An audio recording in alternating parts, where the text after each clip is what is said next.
The monitors had gone flat. The doctors had already stepped back.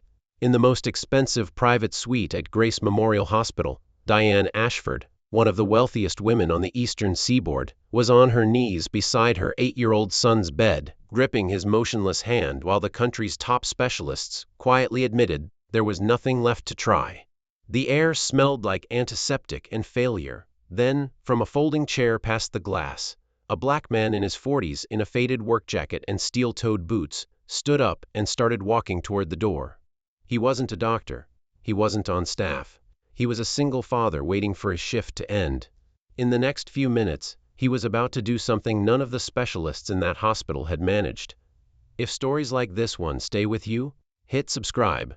There's more where this came from. The gala at Grace Memorial had been running smoothly for most of the night. White linens, low gold lighting, a cellist near the entrance. Donors drifted between tables signing pledge cards with the calm satisfaction of people who believed a large enough number could fix almost anything. Elijah Marsh had been there since 4, on his knees behind a speaker cabinet, rewiring a patch panel the venue's regular tech had gotten backward. He wasn't a guest. He was the man nobody looked at twice. 41. Built like someone who used to carry more than furniture, with a face that had learned to go still in rooms where he didn't belong. He ran cable and lighting jobs for a small AV outfit that paid enough to keep the lights on for him and his daughter. Nia, 7, had come along because her after-school program closed early, and he couldn't reach anyone to watch her. She sat near the loading doors with a sketchbook, drawing the chandelier from memory. Nobody there would have guessed Elijah had once worked in conditions far more violent than a miswired sound system. 2 deployments as a Navy hospital corpsman had taught him to read a room fast, to notice the thing that didn't belong. He came home with steady hands and a mind that cataloged detail without being asked to. After his wife Renee died 3 years earlier, it had gotten easier to stop engaging with any of it. Medicine, hospitals, the version of himself that once believed speaking up was worth what it cost. He hadn't set foot in a hospital since the morning he signed her death certificate. Diane Ashford arrived the way she arrived everywhere, a few minutes late, immediately noticed. 44. Dark hair pulled back, wearing deep green because black felt like performing something. She'd built Ashford Capital into one of the most respected private equity firms on the coast, mostly by refusing to let anyone finish underestimating her. And she was the evening's largest donor, having just pledged 7 figures toward the hospital's new pediatric wing. An irony nobody in that room could have predicted yet. Beside her walked Caleb, 8, tugging at a bow tie he clearly hated, while she redirected his hand with the patience of someone who'd fought this exact battle 100 times. He was the one piece of her life that hadn't been rebuilt from a spreadsheet after her divorce, a kid who asked too many questions at the worst moments, and in every way that mattered, the reason she still answered her alarm each morning. The evening went almost 2 hours without incident. Elijah had finished the patch panel and settled into a chair near the service hallway. Nia had drifted asleep against his arm. Diane was introduced, said the right things, sat back down. Caleb, beside her, had reached the limit of an 8-year-old's patience and was folding his program into smaller squares when a crush of late arrivals at the entrance caused a brief surge through the crowd. Nobody fell. But in the shuffle, a stranger's forearm caught Caleb square in the chest as the man pivoted to avoid the crowd. It wasn't hard. Not the kind of thing a parent looks at twice. Caleb winced, pressed a hand to his sternum, glanced up with the uncertain look of a kid deciding whether something's worth a fuss. Diane asked if he was okay. He said yes. She believed him. 4 minutes later, his face went white, not gradually, all at once, like someone had turned a dial. He reached for her sleeve and went limp before he reached her lap. His lips had a faint blue cast, his breathing shallow and uneven. The room changed shape in seconds. Someone shouted for a doctor. Several were already moving. Within 3 minutes, a response team from the upper floors was in the atrium. Within 6, Caleb was on a gurney headed for the private care wing. The first read was fast and confident. Anaphylaxis, likely triggered by something served that night. It's a well-worn protocol, and the team moved through it with practiced hands. Epinephrine, airway checks, 4 fluids. Diane was steered into the hallway and told the team had it handled. Elijah watched it all from 30 feet away. He hadn't moved during the scramble, partly because Nia had startled awake, partly because the room was already full of people who knew what they were doing. He watched the gurney disappear through the double doors, watched Diane follow, then sat with his daughter until she fell back asleep and stayed in his chair, because the gear still needed packing. An hour passed. Through the glass panel by the corridor doors, he could see the edge of the private wing.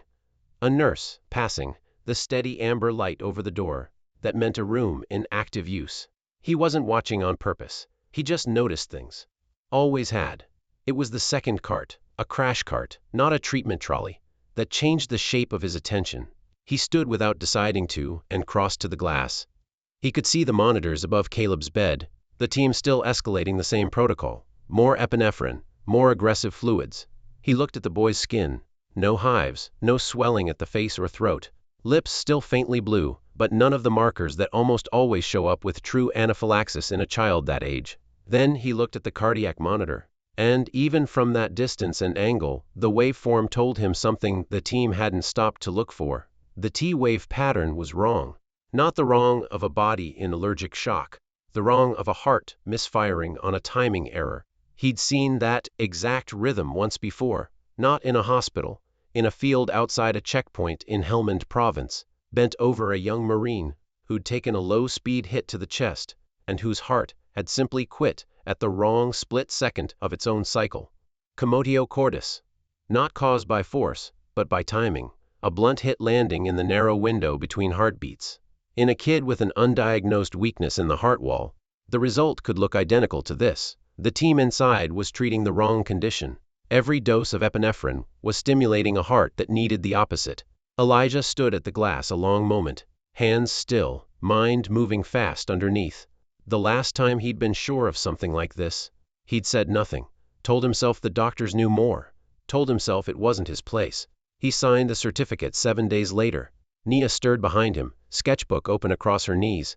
He thought about what it would cost to walk through that door, and how that story usually ends. Then he thought about Renee, turned back to the glass, and walked to the door, before he could talk himself out of it. The nearest nurse turned immediately. The lead physician, Dr. Reynolds, looked up from the bedside with the sharp irritation of a man used to being interrupted by the wrong people. Diane straightened at the sight of him. "You're treating the wrong condition," Elijah said. Flat. No preamble. Nobody stopped to listen the way people do in movies. Reynolds' expression went from surprise to annoyance in under a second, and a nurse was already moving to call security. Diane stepped forward. "Who are you? How did you get in here?" Elijah looked at Reynolds, because Reynolds was the only person in the room whose next decision actually mattered. "I know how this looks. I'm not asking you to trust me. I'm asking you to look at his T-wave and tell me what you see." Security appeared in the doorway. Reynolds raised one hand at the guard, then looked at the monitor. The waveform sat there, tracing the same wrong pattern it had traced for the better part of an hour, while everyone in the room watched everything except it. He looked at it for a long time.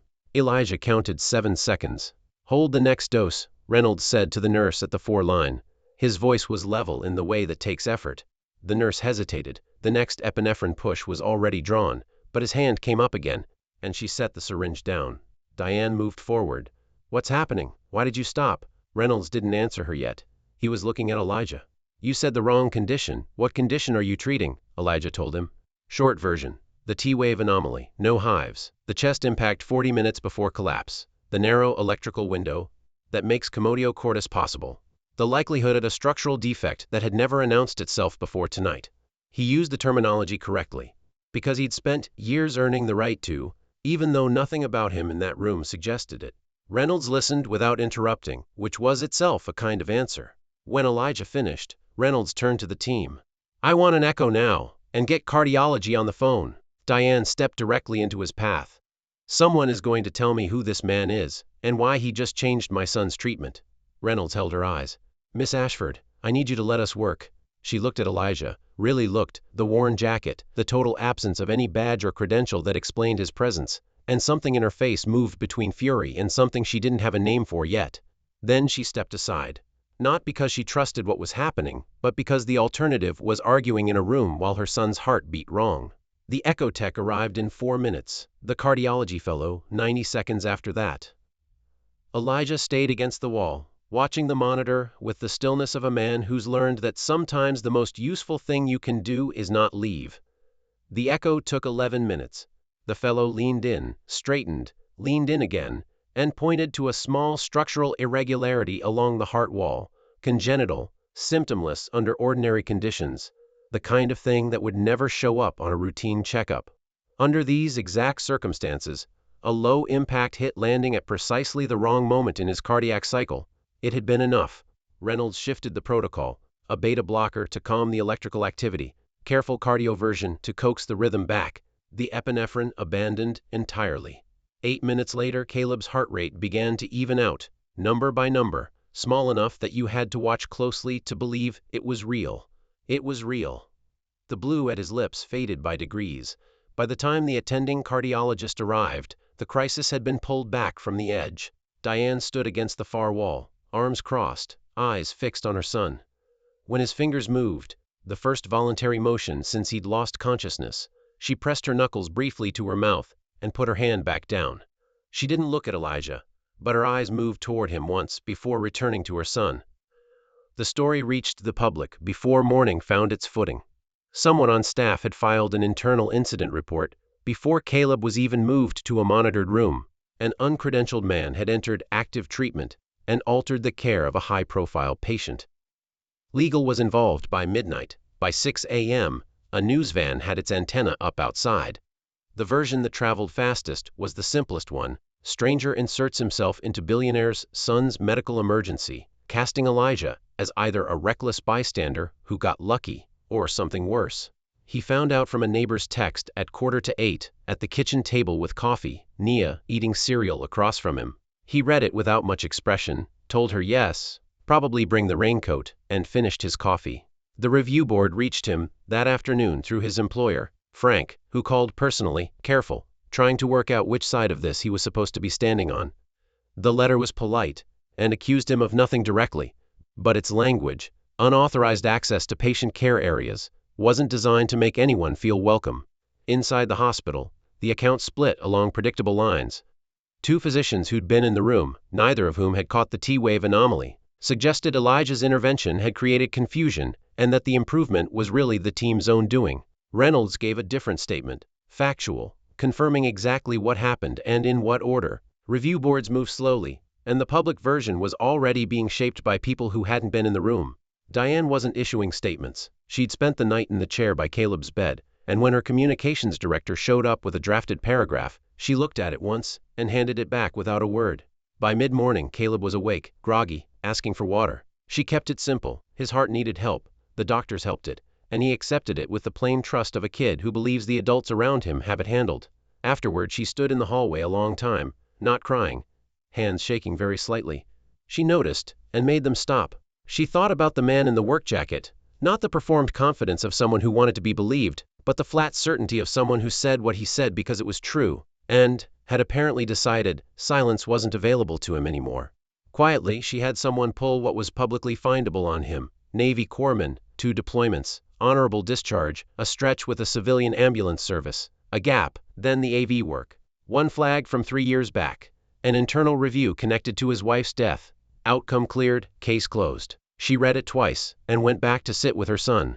At 11:47 that night, Caleb's monitors triggered a cascade alert.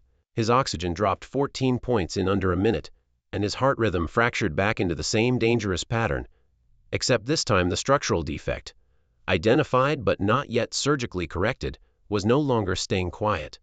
The blockage was progressing, and the on-call cardiologist was already calling the attending surgeon to figure out whether Caleb was stable enough for a procedure at all. Elijah wasn't in the building when the alert fired. He was in his truck in the parking garage, engine off, having come back after dropping Nia at a neighbor's without being sure why. His phone had been off since the news cycle started. He didn't know that. 40 feet above him, the boy whose heart he'd already saved once was running out of time again. He turned the phone on a little after midnight, for no reason he could name, and got out of the truck. The night attendant recognized him without warmth. He asked for Reynolds. She said Reynolds wasn't on overnight rotation. He said he'd wait, and sat down with his hands on his knees. 20 minutes later, Diane came through the interior doors, at something just short of a run. Same clothes as that morning, hair down, the composure she'd held for 24 hours worn thin. The front desk had told her Elijah was in the lobby, and with her son's monitors screaming upstairs, that was the single most useful fact she'd heard all night. "He's crashing again," she said, flat, past the register where panic gets loud. "Worse than last night. They can't hold him." Elijah stood, What's the imaging angle they used last night? The echo. Standard apical 4-chamber? I don't know what that means. It means flat on his back, probe angled up from below the ribs. Standard view. Good general picture, but there's a modified angle, subcostal, patient tilted, probe repositioned, that shows the AV junction from a different side. I should have pushed for it last night. If he's deteriorating the way you're describing, there may be a second occlusion point the first imaging never reached. In the field, without full equipment, that angle was sometimes the only way to find what we were missing. Diane studied his face while he said it. 20 years of reading people across negotiating tables had taught her the difference between someone building a story in real time and someone finally saying out loud a fact he'd been sitting on. This was the second kind. Why didn't you push for it last night? Because I wasn't sure it was necessary until now. He held her eyes. And because saying it means explaining how I know. And that's a conversation I wasn't ready to have. Have it now, he told her in the hallway, under fluorescent light, with the sounds of the team working on her son, bleeding faintly through the doors. About Renee. The months of vague symptoms he'd recognized a shape in, but couldn't name with the authority anyone required. The night he'd told a physician carefully that he thought they were missing something. And the physician's polite reply that his military background wasn't equivalent to a clinical differential. About going home and deciding the doctor was right, that this was ego dressed up as instinct. Renee died 7 days later of a cardiac complication a different imaging angle might have caught in time. The review that followed cleared him. There was nothing to find. He hadn't been her physician, hadn't made a clinical error, had only failed to push hard enough when pushing felt like arrogance. The question he'd carried for 3 years wasn't whether he was at fault in any legal sense. It was simpler and heavier. He'd known something, said nothing, and she died. Diane didn't speak for a long moment. You're telling me this so I understand why you're certain. I'm telling you this so you understand what it cost me last time I wasn't. He looked at her fully. So that you understand what it cost me the last time I stayed quiet. She looked at him a moment longer, then turned and pushed through the doors. She went straight to the attending cardiologist, Dr. Patel, coordinating the team from the central monitor station, and didn't ask permission. There's a man outside who served as a combat medic and believes there's a second occlusion point your imaging hasn't found. He knows a modified echo angle that might show it. I need you to hear him out. Patel, running on fumes after several hours, started to object. Miss Ashford, my son is dying in that room, Diane said quietly. Not as a threat, as a fact she was asking the other woman to weigh. If he's wrong, you've lost 4 minutes. If he's right, you've found what you're missing. I'm asking you to make that calculation. Patel made it. She waved him in. Elijah described the modified subcostal approach to the echo tech, Maya, who repositioned the probe while he gave her directional cues that came from muscle memory rather than a textbook. The image resolved at 1:23 a.m., a second narrowing at the oblique margin of the defect, invisible from the standard angle, sitting exactly where the occlusion driving Caleb's failing rhythm was forming. Small, quiet, exactly the kind of thing that kills a child, while skilled physicians look in the right place from the wrong side. Patel stared at it for 3 seconds. Get Dr. Grant on the phone. Tell him we have a target. The procedure was catheter-based, far less risky than doing nothing, while Caleb's heart kept losing the argument with its own architecture. Grant arrived from home in under 40 minutes, reviewed the imaging standing up, asked 3 questions, and said they were going in. Elijah wasn't in the room for any of it.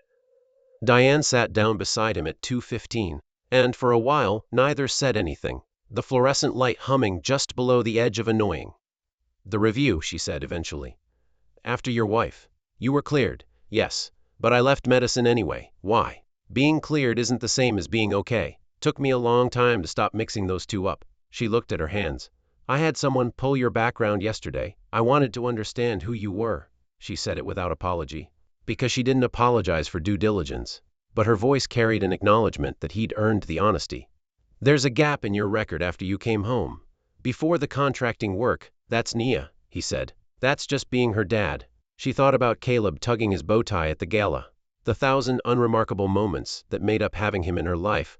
And how easily all of it could have ended. Not dramatically. Just a boy going pale in a crowded room while a team of excellent physicians treated the wrong thing and the right answer stood outside a window in a worn jacket. I owe you something I don't know how to measure, she said. "You don't owe me anything. I'm going to disagree with you on that." "That's your right," he said. "But I didn't come back tonight because of what you owe me. I came back because he's 8. Caleb came through the procedure at 4:12 a.m. Grant told Diane the occlusion had closed successfully, that Caleb would recover fully with some monitoring and no contact sports for a while, and otherwise a completely normal life. She thanked him, shook his hand, and went back to sit beside Elijah. She said nothing for a long time. Then, quietly, "Thank you," 2 words, no cushioning, from a woman who'd kept gratitude at arm's length for most of her adult life. He nodded once, tired the way people look when something they've carried a long time has finally been set down. Not lighter exactly, just different.